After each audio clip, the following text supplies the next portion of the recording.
Assalamualaikum, apa kabar semuanya?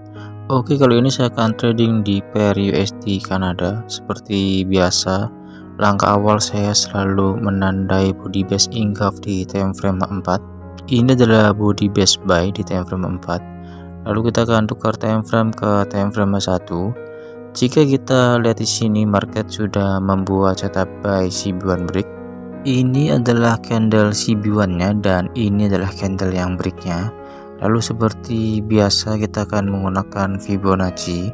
Level Fibo 0 diletakkan di harga terakhir di dalam trend atau di shadow, dan level Fibo 100 di body candle bull yang break candle CB1. Di sini ada dua syarat untuk setup full margin. Yang pertama adalah ada base di dalam setup, dan yang kedua adalah harga koreksi ke base tersebut yang merupakan poin entry untuk entry kita full margin. Lalu langsung saja entry buy, saya akan membagi dua entry di sini. Lalu pasang stop loss di kisaran level Fibo 0 dan pasang take profit di kisaran level Fibo 261. Tapi untuk kedepannya saya akan ambil take profit di level Fibo 161 untuk entry pertama saya, dan entry kedua saya akan hold sampai ke level Fibo 261. Oke, di sini setupnya sudah lengkap. Kita hanya tinggal tunggu respon market terhadap setup buy CB1 break tersebut. Karena kita menggunakan setup full margin, biasanya setup ini win rate-nya sangat tinggi dengan risiko yang sangat kecil. A few moments later. Oke, di sini market merespon setup buy CB1 break tersebut. Harga naik sampai ke level Fibo 161.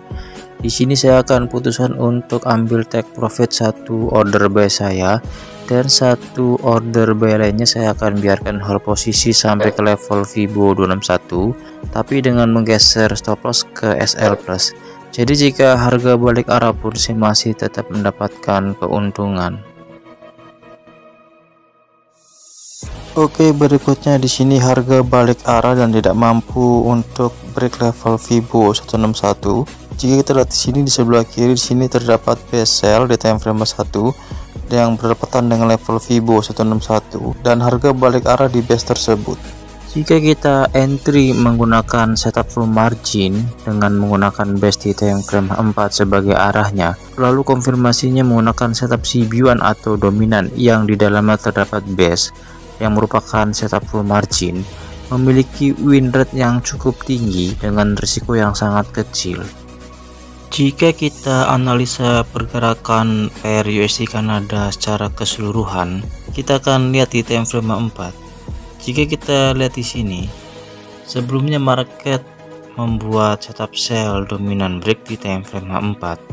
Ini adalah candle dominannya dan ini adalah candle yang breaknya. Kita akan lihat keseluruhan pergerakan pair USD Kanada ini. Apa yang menarik di pergerakan pair USD Kanada ini? Kita akan lihat di sini, saat ini penurunan harga di pair USD Kanada ini itu disebabkan oleh setup sell dominan break di time frame 4. Jika kita lihat di sini, saat ini harga tepat berada di level Fibo 161. Dan harga ini masih berpotensi untuk turun sampai ke level Fibo 261 selama di time frame 4 ini tidak terbentuk setup pembalikan. Lalu ada peluang apa saja di pair USD Kanada ini? Jika kita lihat di time frame 4, di sini terdapat beberapa base buy yang terbentuk. Ini adalah base-nya.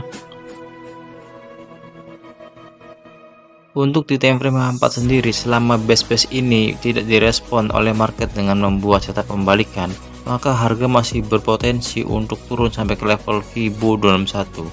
Lalu untuk intraday kita bisa tukar time frame ke time frame 1. Jika kita lihat di sini untuk intraday, di sini terdapat dua base yang sudah disentuh keduanya. Kita bisa gunakan base yang ini untuk acuannya. Jika kita lihat di sini market masih dalam penurunan. Untuk buy kita tunggu market merespon dengan membuat setup buy CB1 atau dominan. Sedangkan jika kita ingin follow the trend, karena kita tahu di time frame 4 ini dalam keadaan setup sell dominan break atau dalam keadaan trend bearish, kita bisa tunggu harga di base sell. Ini untuk teman-teman yang lebih suka entry follow the trend. Walaupun konsep base itu tidak berpaku terhadap trend, karena acuan arah kita menggunakan base. Jika kita lihat di sini untuk intraday, kita bisa lihat di sini ada dua base yang berdekatan dan berlawanan. Base ini bisa digunakan walaupun cukup berisiko karena banyak teman-teman yang terkena SL di sini. Karena kita tidak tahu di base yang mana market akan merespon. Misalnya di sini harga sudah membuat setup buy CB1 atau dominan di base buy ini.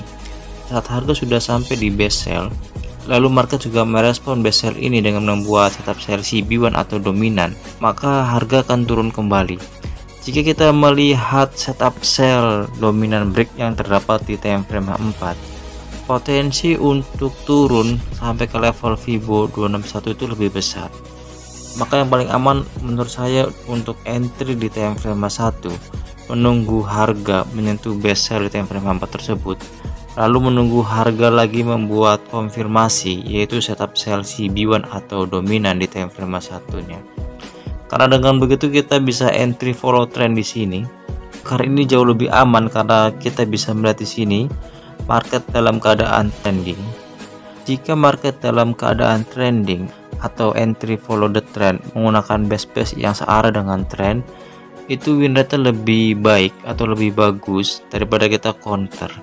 Tapi jika market dalam keadaan sideways, maka counter trend atau base counter itu lebih direspon oleh market daripada base yang follow. Oke, sekian videonya, semoga bermanfaat dan semoga semuanya selalu diberkahi dengan profit konsisten. Terima kasih untuk semuanya.